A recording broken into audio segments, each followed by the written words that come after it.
We are live now, Commissioner Stone. Thank you. All right. Thank you, and welcome to all to the April 11th. Let me see if I can get our title correct. Financial Services Audit Compliance Committee.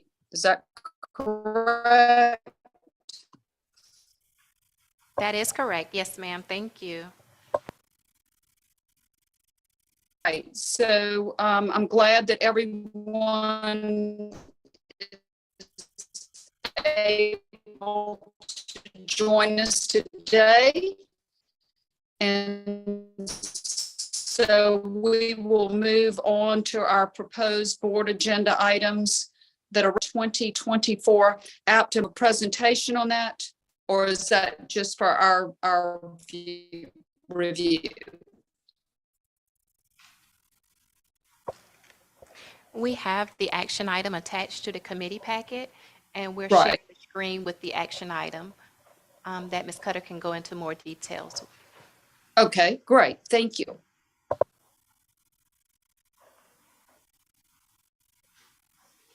don't have the action item. I think we all got it with our vote packet, right? Yes, ma'am. Yes, it was in the packet. And I did have some questions about it.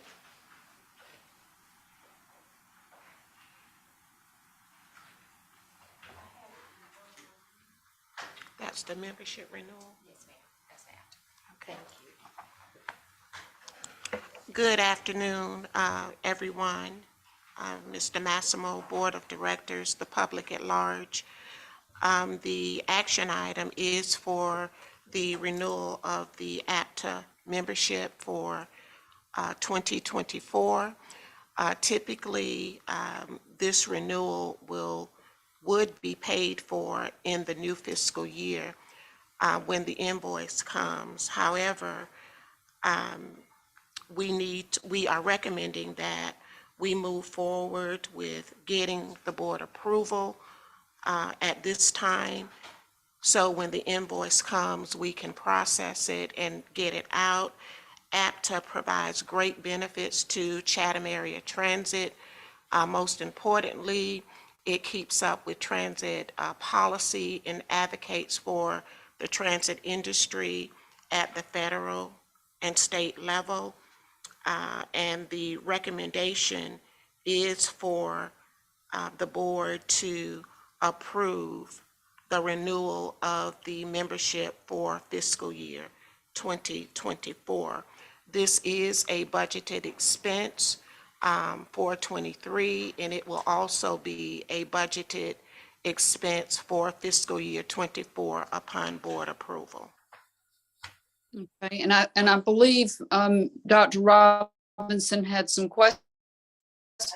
Because what I'm not clear on is, first of all, this is an annual, it's an annual renewal. And but we're paying for 2024 out of 2023 money?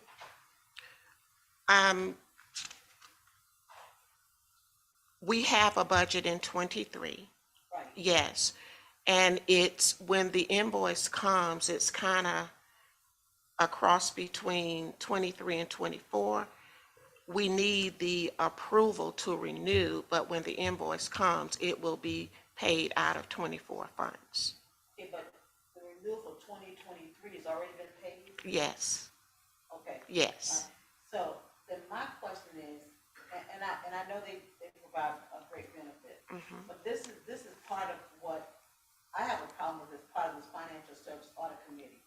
Is there any way to tell us what we're paying $30,000 for and how beneficial is it to us? I know it's beneficial, but to me that's a lot of money for a membership, and I'm thinking if we have lobbyists that we're paying as well, then how does these two coincide, or how they're separate, or why are we paying double for something that we're getting, or can we streamline it in a way that we're only paying membership fees for services we're getting, or 30,000 is a locked-in price? Those are my questions. And that's a good question.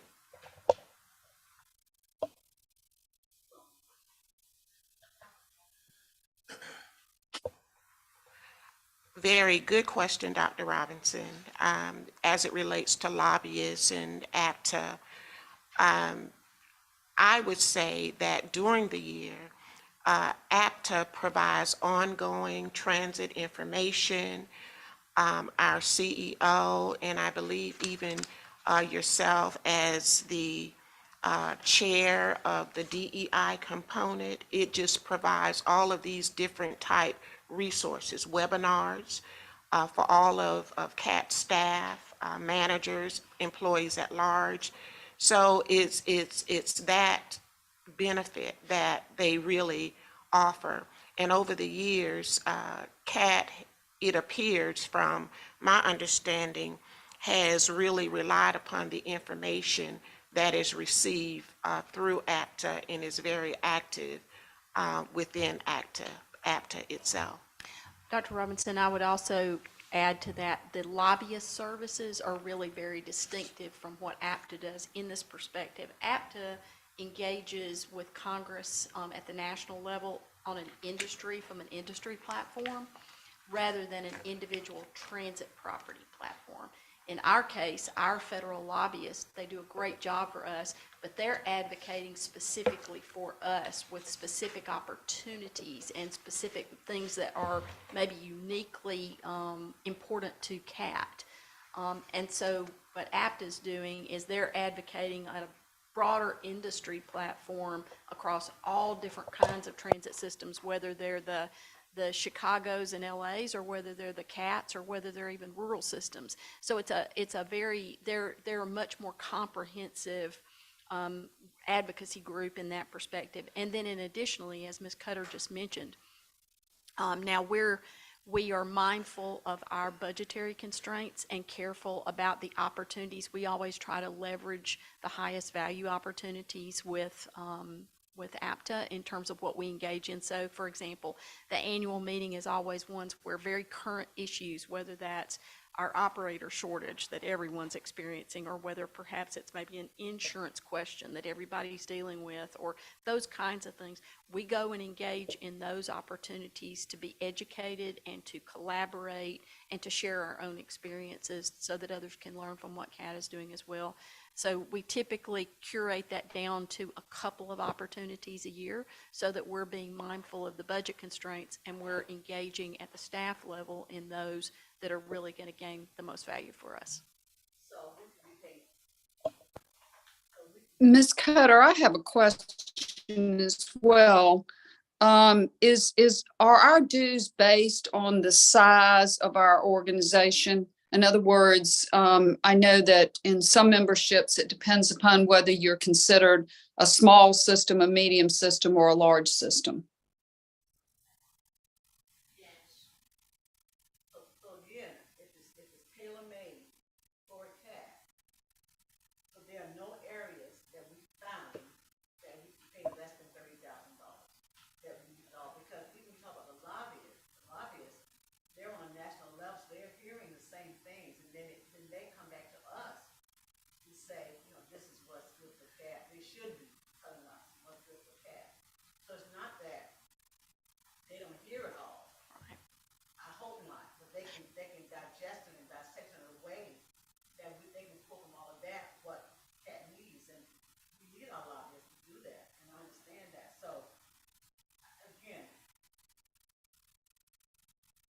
I'm just on the cautious side about how we're spending money, because when we hear that as a board, we got to be aware, and as a board, you need to be cognizant of how, as a board. So as a board member and on this particular committee, I will question anything that has to do with money when it comes to the budget, because I have a whole lot of concerns. I have a lot of concerns about how we spend the money, and not just with APTA, but some other stuff that I have researched and looked at in previous meetings that I would like to bring forward in this meeting as well. So just know that it's not that I don't think we need APTA. I do think that if we can tailor it down, that we don't spend all this money every year, and also pay lobbyists, especially paying lobbyists, that we should consider what is that we really need, and do we need all of this, or can we tailor it down some? Director Robinson, I just wanted to say, I think I can't tell you how much we appreciate the scrutiny and the careful deliberation that you always bring to financial matters. And you're right, that is the bedrock of what we do. We can't do things if we're not sufficiently resourced. I do believe, again, that I think there's a very distinctive nature between what our lobbyists do, and you're absolutely right. What they're doing is bringing things back that are for us, to us. But there is an industry impact that is really important. And that's not what they're there to do. There's an industry level of advocacy that we should want to be a part of, because if the transit industry is thriving as an industry, then we will too. We will benefit from all that. And there's an advocacy that happens at a national level that influences our success that just advocating just for us can't do.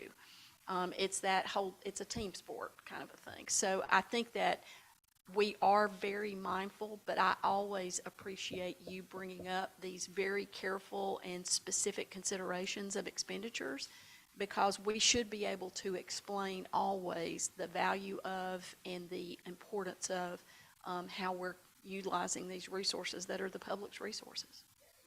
And again, I think when we talk about partnerships and our relationship with our counterparts, I mean, some of the information we get just from communicating between agencies, because, I think that we can't look at a broad perspective when everybody don't look like us. But we can speak to people who look like us, if we're medium, small, or whatever.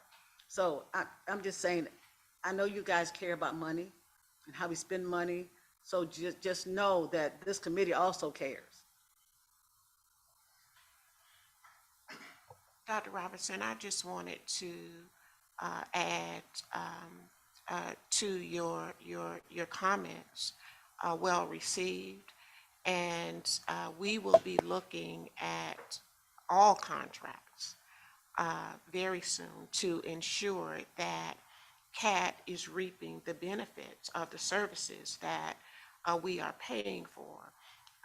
We are coming up to the budget workshop for fiscal year 24, and really encourage the board to horn in and ask these kinds of questions, because whatever the board's policies as adopted, those are the items that will be laid out within that budget document.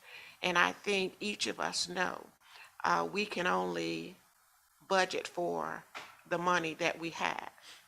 And we have to set priorities with that.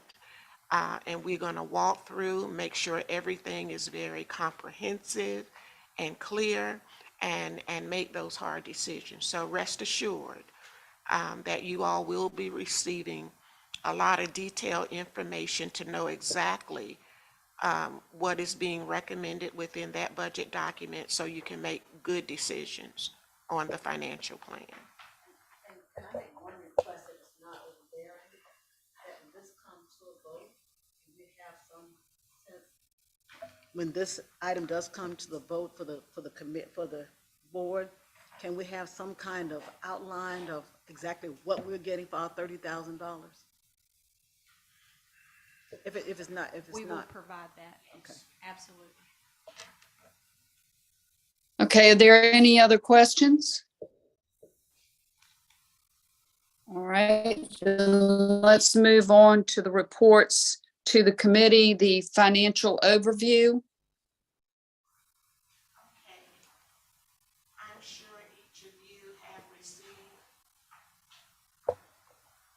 have received the status report for March.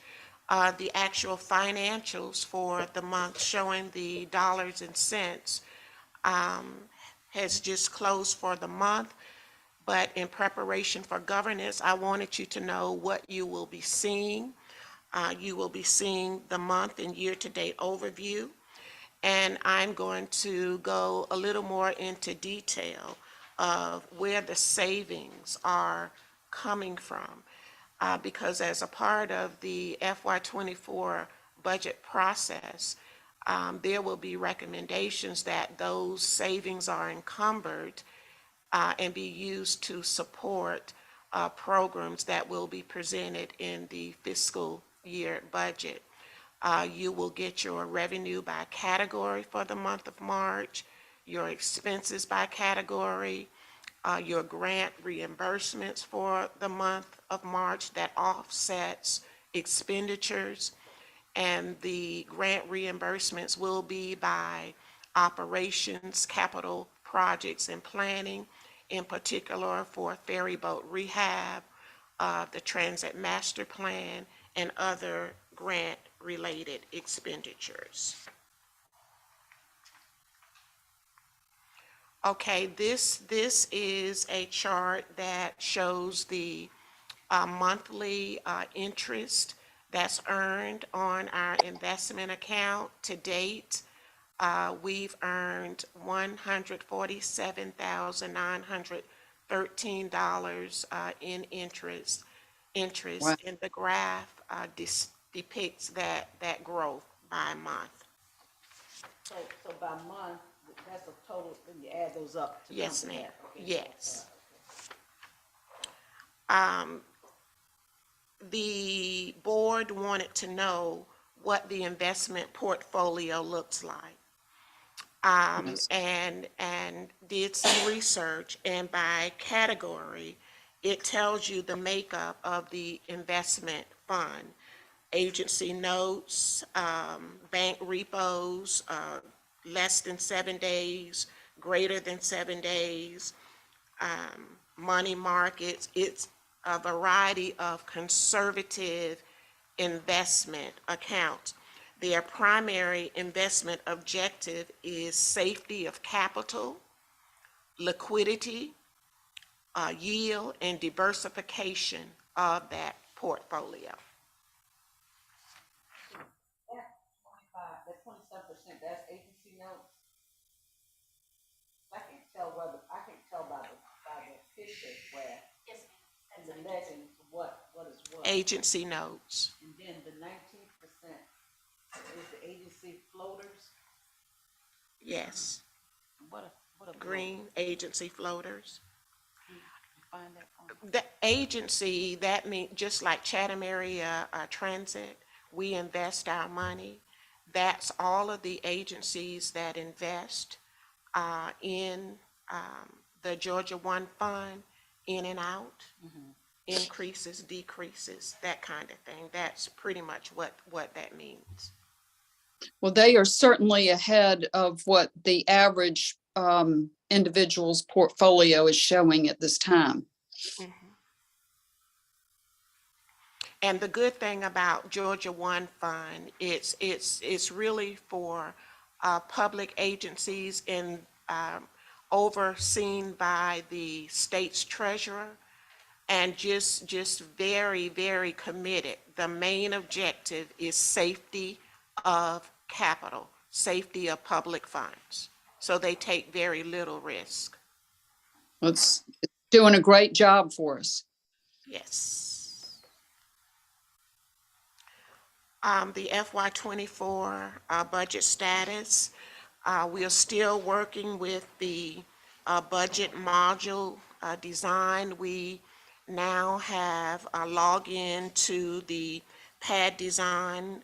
We received that on yesterday, so we'll begin entering data on both the capital and rolling over operations data into the document. We are way ahead of where we were last year. The budget layout, which I think is very important, will be inclusive of performance measures. And it's going to tell us the performance measures that we entered in the FY23 budget document. It's going to show you how well we did, whether we met the performance objective or not. If we didn't meet it as an organization, those will be areas that we will concentrate on so that we meet the performance measures as outlined.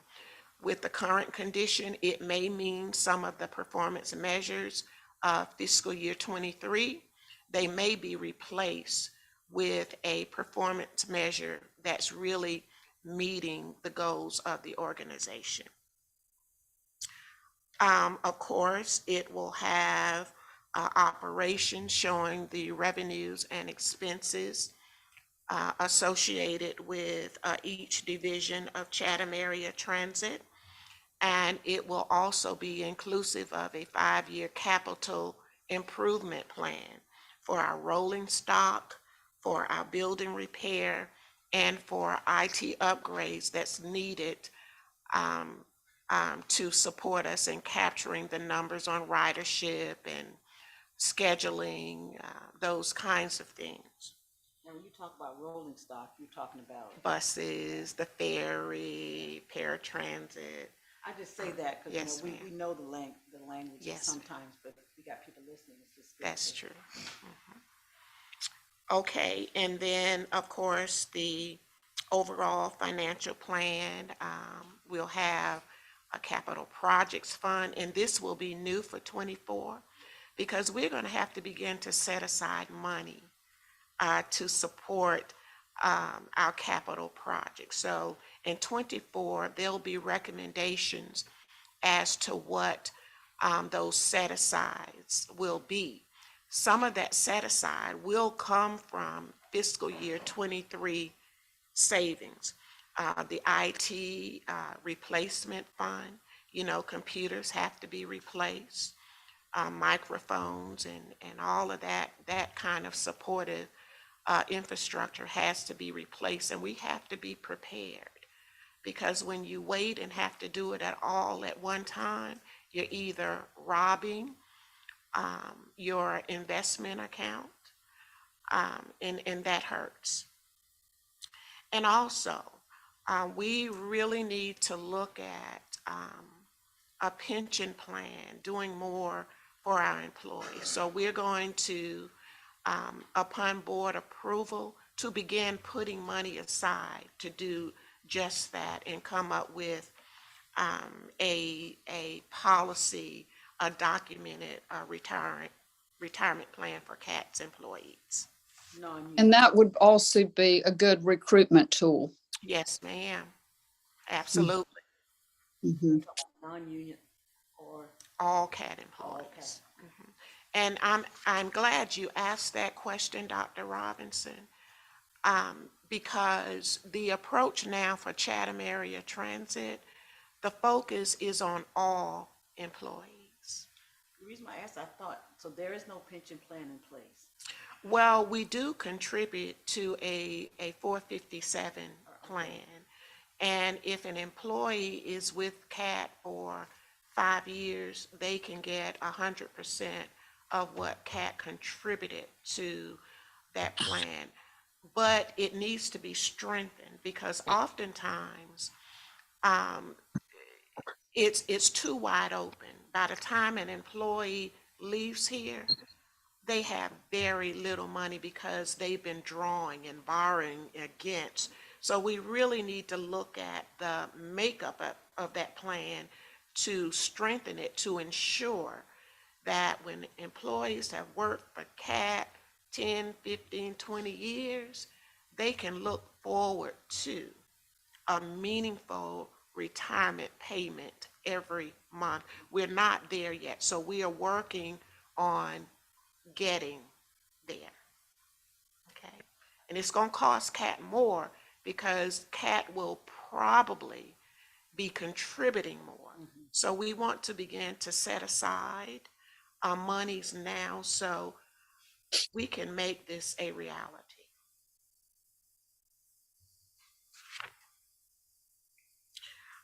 Our human resources department stats, we are still all over the place with recruiting efforts.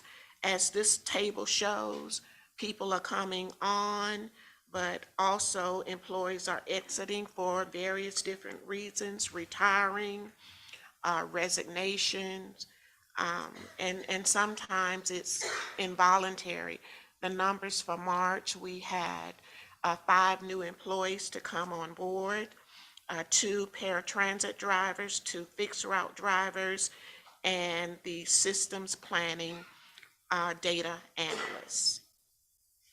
The exits were from a paratransit driver, one paratransit supervisor, and one fixed route bus operator retired after many, many years of service. So you said the involuntary termination, is that same as being fired? Terminated for cause. Yeah. Yes, ma'am. And, when I look at the people that you hired, because I think last month I asked about the planning, and you said we didn't hire anybody, but I thought, when I came, I met this young woman. She's in planning. She was hired in March. Yes, ma'am. Okay. I think at the time of the last meeting, she did not start until the 28th of the month. That's right. And that was the day of the meeting. Okay. That was the day of the meeting, yeah. So 'cause she I had met her- just come on. Yeah. board. And now, and I might have thought, Director, and I might have misinterpreted that you might have been referring to Chief of Planning, and we're still recruiting for Yeah. that position, although we have active interviews, so. But hopefully even that one is helping you, because you've taken on that whole planning piece.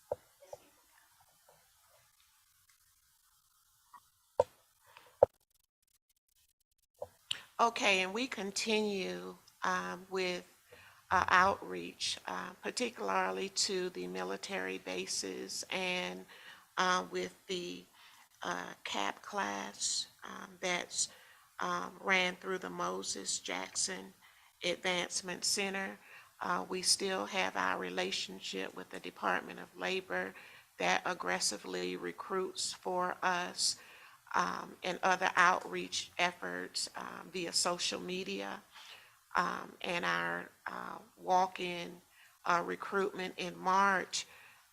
The walk-in recruitments were limited because of St. Patrick's Day, and the recruiter was out for medical reasons. But if someone did walk up, we had managers available to interview them. We just didn't have any walk-ups for interview for the month of March. Ms. Cutter, we might also mention here too, we are still continuing to get referrals from DOL. Yes. For recruitment purposes, and I Yes. know that, I don't know if they're listed up there or not, but I wanted to point that out to the board, that that's still a strategy that you're Yes. utilizing as well. Yes, Department of Labor. yes, ma'am. But when I look at those numbers, people who are attending, but we're not getting, they don't like us. I mean. Well, the exposure is out there. I think they are looking for a particular type job and are waiting for the applicants that I've interviewed that comes from the military. They are looking for mainly management type jobs. So we have a few that came on board as drivers. Isn't that correct, Dr. Manning? Yeah. So, but we're still reaching out to them. Is there a point of contact before student hunter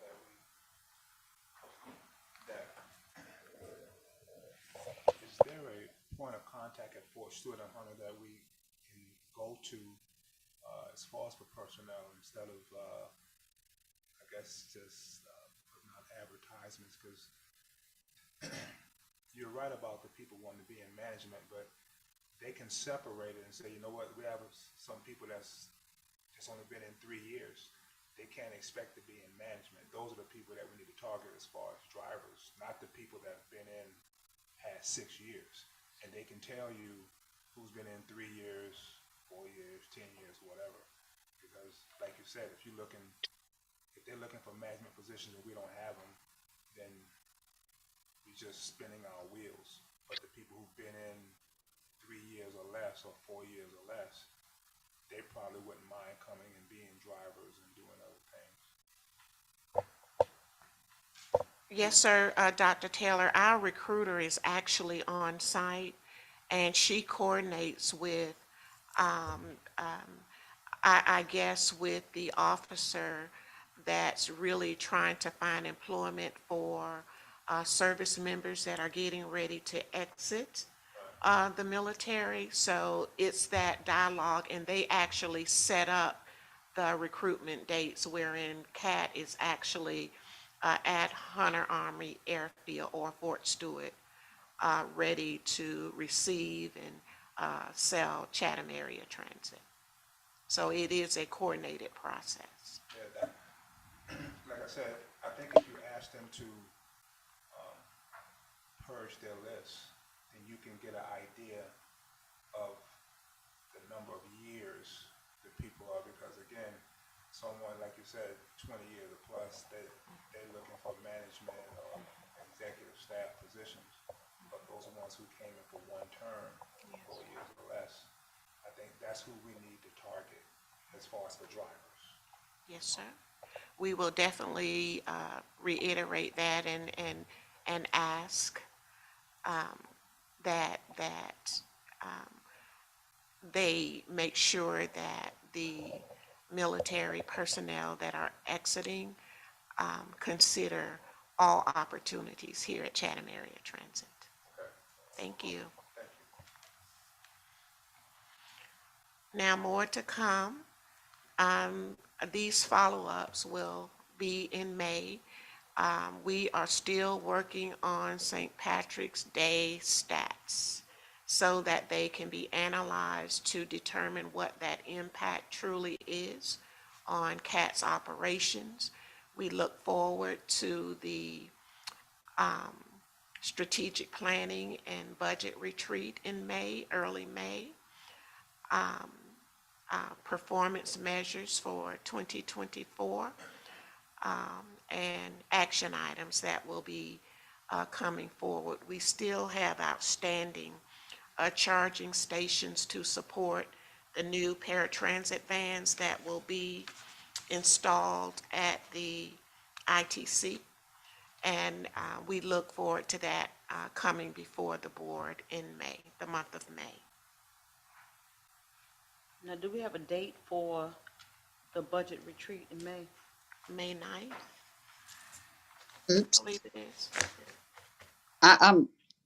I'll just tell you, I'm going to be out of town. Yeah, Is it the 9th? We have a save the date for May 9th, so it's tentatively, but we can adjust that Sure. to accommodate all. I'll send you all my schedule if, and certainly I'll do whatever is in the best interest of the entire board, not just myself. Thank you, Director Stone. That'd be helpful if you could send us that schedule. We'll make sure we. I sure will. That's the only month that I'm actually going to be traveling more than I'm going to be here. Yes, ma'am. Thank you. Thank you. We'll get with you too, Director. okay. And Chairman Stone, I don't know if this is the place, but I have some questions that I'd like to ask or see if I can get answers to, if not now, but later. Is that okay? Yeah, I mean, does it pertain to this committee or is it just CAT in general? No, it's just specific for our committee. Sure. I mean, Okay. Well, and I kind of wanted, but let me ask you this. Have we gotten to the point, have we gotten through the, I know under old and new business, the strategic planning and budget retreat. So we've gotten through that. yes, And ma'am. there are other proposed business for action by committees. Is that something we are going to discuss here today, or can we just go straight into questions and comments? Typically, Director Stone, we would have those things listed there just for your awareness of what's happening in other committees. So you can see that what's listed there is in the governance calendar will come up for FY24 will come up in the Executive Governance Committee. But we certainly have opportunity to engage in just further discussion as you wish. Okay. So Dr. Robinson, yes, absolutely. Ask your questions. Well, before I had asked about, or it could have been Director Odell, about contracts and grants and, who we're contracting with.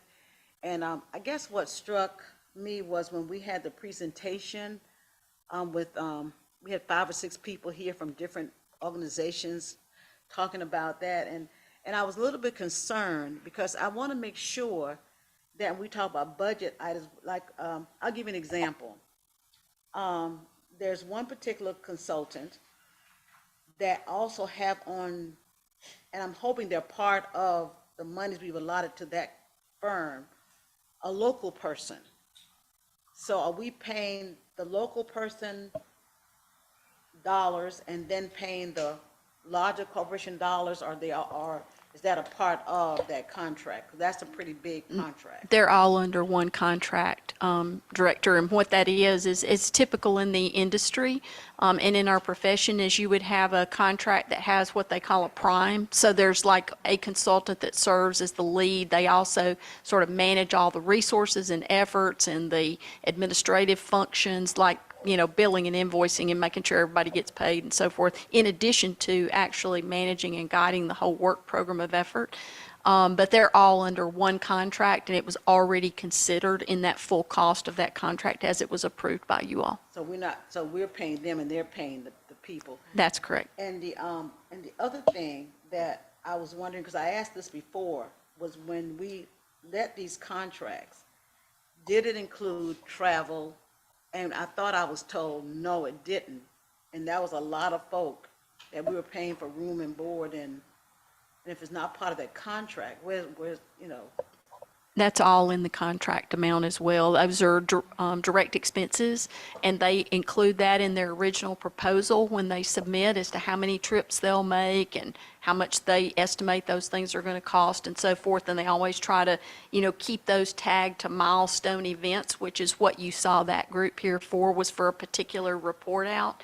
You'll see a smaller segment of that group at the next board meeting when we do a report out. Remember, we talked about the what from the master transit plan as an example at the last meeting, and this month it's going to be the financial strategies, the how. And so, but no, all of those costs, whether they are expenses or whether they are labor or the personnel that are assigned, are all included in that one cost. Okay, but I do recall at one meeting when I asked that question, the cost of travel and room and board was not included, unless I misunderstood. Do you remember if it was there a particular thing that you asked that about? Because generally on all of these contracts, like for the master transit plan as an example, that is all inclusive of all of those things, all those costs. Okay, as long as it's all inclusive. And then and I'll make this my last one. The rest of them I can send it to you in writing, but I'll make this my last one. I went back and I looked at, in 2021, we gave out a contract for the COA / whatever, all those letters. And, but now I see, are those two now being merged into the master transit plan? And we approved a contract to have that done back in 2021. Mm-hmm. Now we're doing a mass transit plan, which to me looks a lot like what the other contract was. Sure. So I don't know whether it's because, some CEOs are used to different methods, but I don't want us to throw the baby out with the dishwater, because if we already paid money and we still had the same folk on contract, and we extended that contract and we're paying them more money in addition to what we originally did in 2021. No, ma'am. But and trust me, you don't have to answer it now, unless you have an answer. But I do want us to look at it, because I'm looking through all this spending that we've done in the past and the contract we've let. And I think what would make it easier, at least for me, and the rest of I don't know about the rest of the members, is if we have some kind of progress report.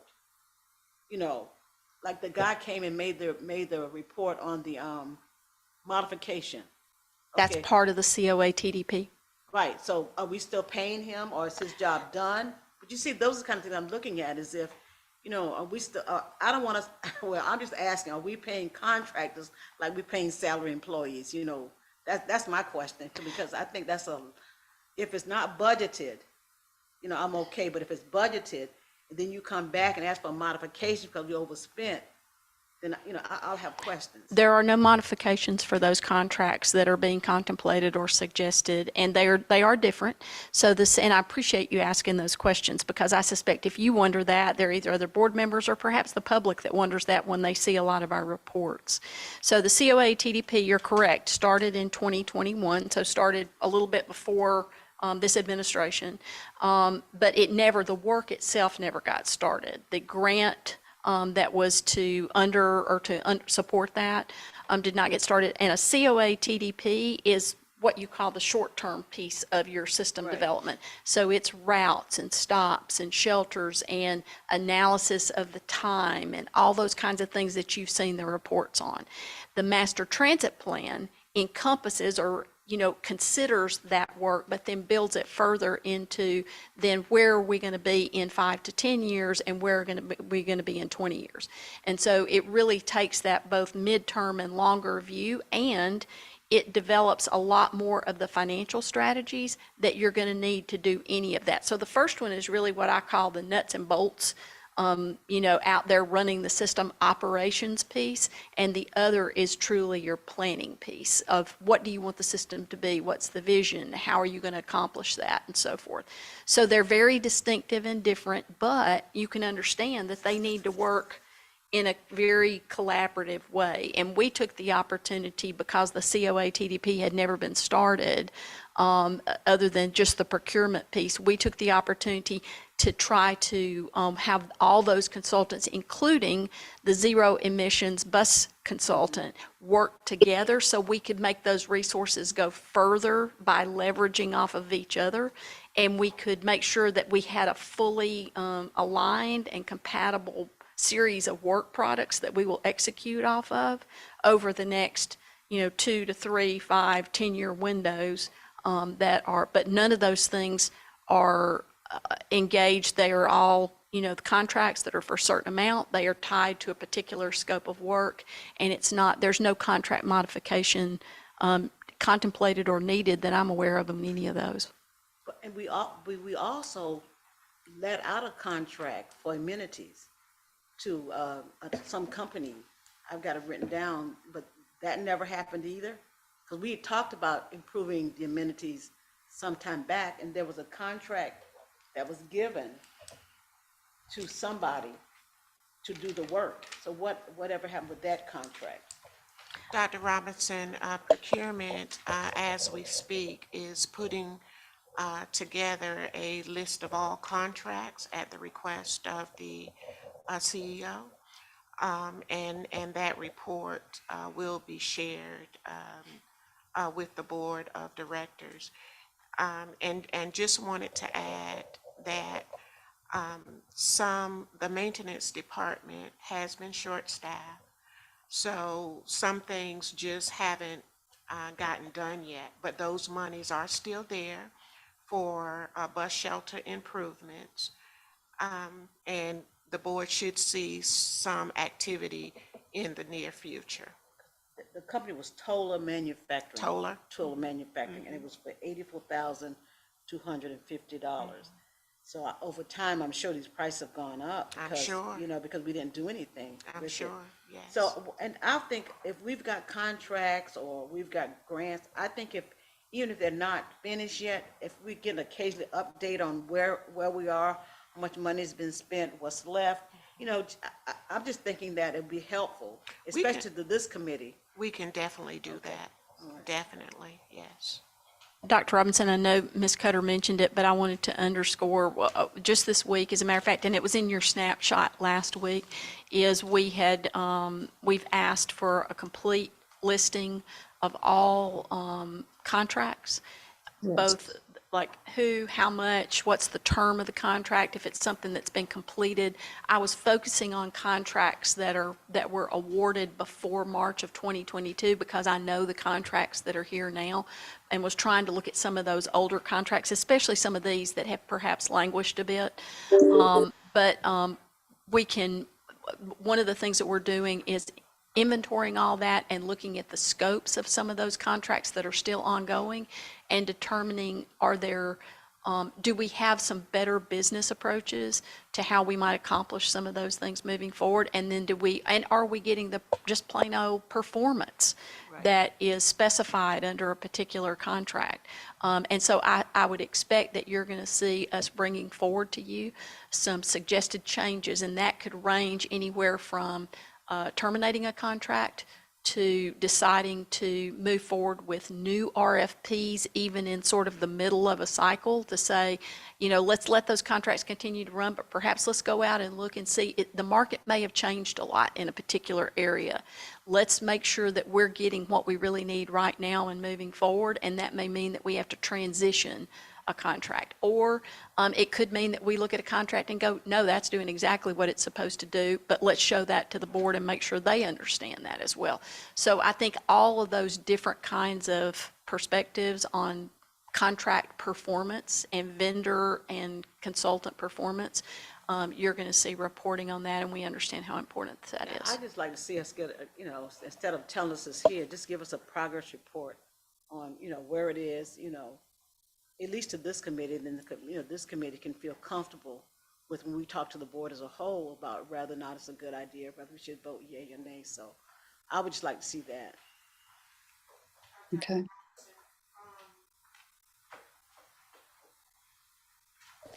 From a financial perspective, as the March status outlines, I'm going to be presenting so you can actually see which grant projects are moving. Because it's going to show you what money we are getting back from the grants to offset operating expenses. And then we will also just give an overview of all of the active grants that we have in place. And keep in mind that grants don't move swiftly. Right. Right. It's typically over Right. a period of time, but what I really want you all to see is what money is coming back from these grants to offset our operating expenses. So you'll be getting that on a monthly basis. Also in that report, can you also emphasize somewhere which department who's managing that contract? Because I know you're responsible for it, but say if it's happening in a motor park or someplace else, I know you're not really managing. So if we can find out, put a little bit to the side of which department is managing it or which person is managing that particular contract. And I think I'm thinking that would be helpful when you talk about trying to find monies to set aside for the retirement fund for the employees. It's got to come from somewhere if you want to do that. So, and I think the more we see, the more we know, the more we understand, and the more we can support whatever efforts, that's coming forth. So, and not that I want to be cumbersome or overburdened to the staff, but it's just that we just need to know. Yes, and it's things that we need to make sure that you know. That's why we're here.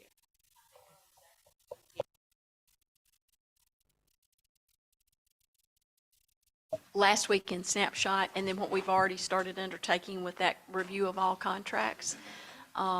And the other thing that is that over this last year, there's been a remarkable amount of new money come in. We've performed very well on competitive discretionary grants. We've performed very well with state funding. And you've been seeing that in your snapshots. You've seen it in various reports that you've gotten. The thing that we have to remember with all that is we must perform. We must deliver, and we've got to do it with excellence, and we've got to do it on schedule and on budget. That's how you earn those dollars over and over again, so that those aren't just, it's not just one good year. It becomes a part of how CAT is financially, very healthy on an ongoing basis, and somebody who earns their partnerships every day, all the time. So that's an important part of how we do business and how we're going to continue to do. So I think the information you're asking for is something we were already being thoughtful about as well, and we're very much in alignment with sharing that with you and also holding ourselves accountable to that. Are there any more questions or comments? And if not, hearing none, I want to thank everybody for their participation today and for the excellent dialogue, and I will make a motion to adjourn.